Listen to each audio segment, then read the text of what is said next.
Well, here's a mini weekly roundup.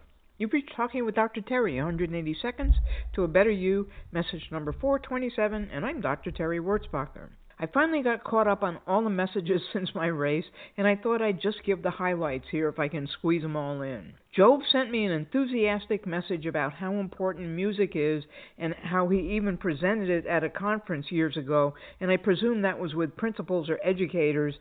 Tim said he pulls up an inspirational or humorous YouTube clip when he needs some lifting up. I'm too lazy for that and don't usually want to have to pay any more attention to something, and that's why the rhythm of the music works for me. It gets deep into all my cells. Regarding Face the Facts, Tim reminded us that if you can't measure it, it's hard to grow from it. And of course, it is whatever you're working on. I found that out at Ball State last year when I didn't have the right adapter for my watch, so I couldn't measure my pace. That, along with a lot of other issues with my parts, created havoc.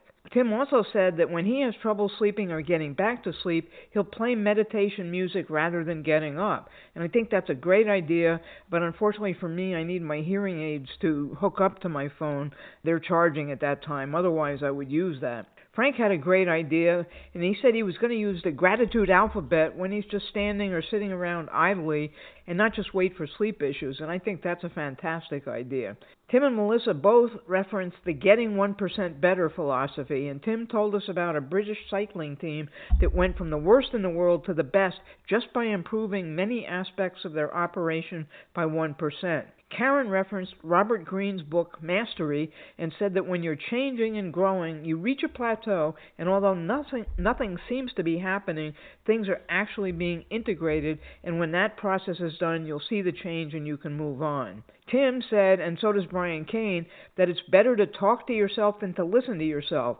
I agree completely, but you have to practice what you're saying to yourself because it could be just as bad. Working with IFS helps both sides of the conversation. When I was talking about the results of my race, Tim also reminded us to keep the highs not too high and the lows not too low, which is Tom thought that Dr. Gilbert's change the channel was more understandable than my ideas, but again, I'm not Dr. Gilbert and I don't play him on TV. Frank said we should look for something that delights us every day. I just fell in love with that. And Melissa said that there are more people in the world that give of their services for free, like volunteer firemen, rescue people, and I really think that that's true. Both my medical procedure and my speech went okay. The speech could have been better, but it was the first time I've done that kind of speech, so it's under my belt and done. And everyone seemed to like my acronym for GOAL, Go Out and Live. And on that, I want you to go out and have a diamond day.